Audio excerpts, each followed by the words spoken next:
Tottenham do concede first, how they go about managing that game, Don?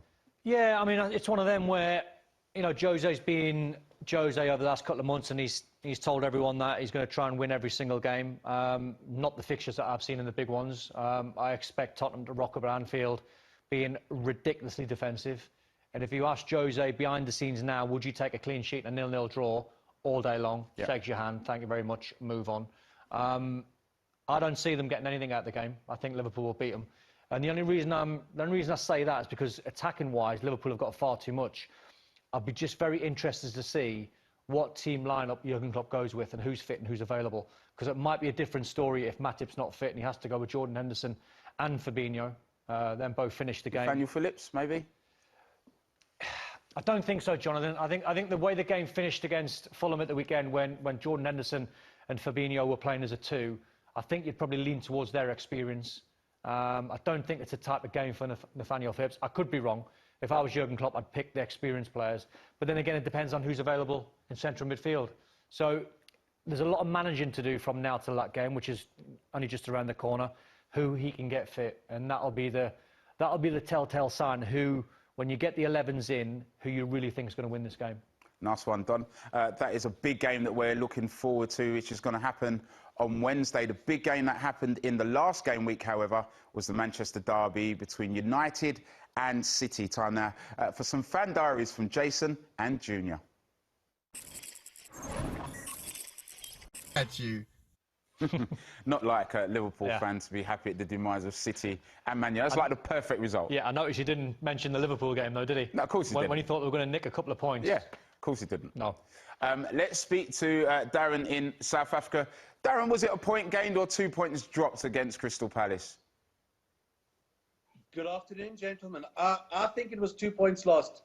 I'm very disappointed that we weren't able to get the 3 points at Selhurst Park. I know Jose did say that the players didn't go out in the second half in accordance with his instructions. I'm not so sure about that. I think we sat back and I think we waited for them. And once they got the equaliser, then I need to be played. So I definitely think it's 2 points dropped, Jonathan. Do you think that the fans being in Selhurst Park made a difference, like it did at Craven Cottage for Fulham against Liverpool? Absolutely. There's no doubt. I know from matches that I've been at White Hart Lane where the fans have really got behind the players and certainly upped the ante, so to speak, and got the players more motivated. I think any player would tell you that they prefer playing in a stadium full of fans, or even if it's 2,000 fans, it makes a definite difference. And the Palace fans were vociferous yesterday. They got behind their team, rightly so, and they spurred them on, if I can use a strange metaphor.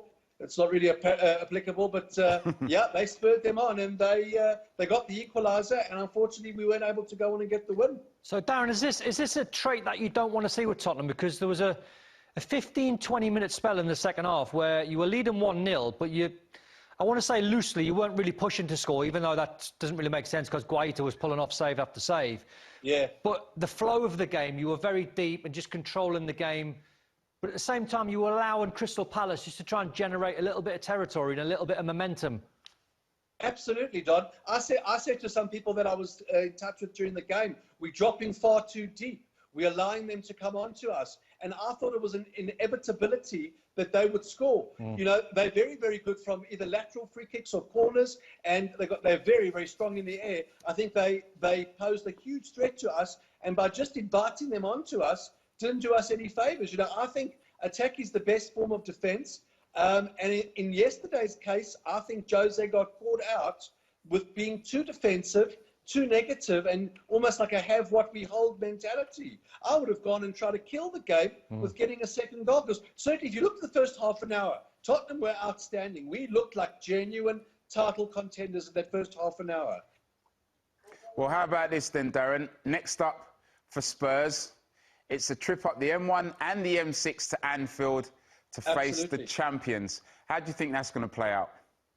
I think we're going to be so negative and we're going to be so tight because we would know that a draw probably would be a good result for us up at Anfield. Liverpool will have a totally different view. They'd want to beat us and go ahead of us in the league. Knowing Jose Mourinho, I cannot see Tottenham being open and playing an open game. I think we're going to be incredibly tight, play a low block, and we're going to hope to catch them on the break by using Sonny's pace, the ingenuity of some of our players, Harry dropping deep into some pockets, hopefully Gio Lo Celso being able to create a few things in the final third. But I'm worried because I don't see us taking the game from a perspective of being overly aggressive. I think you're going to see a very sterile Tottenham. What Tottenham? Darren, thanks very much for joining us. Cheers, Darren. Always good to catch up with you. What is going to be fascinating about that is that if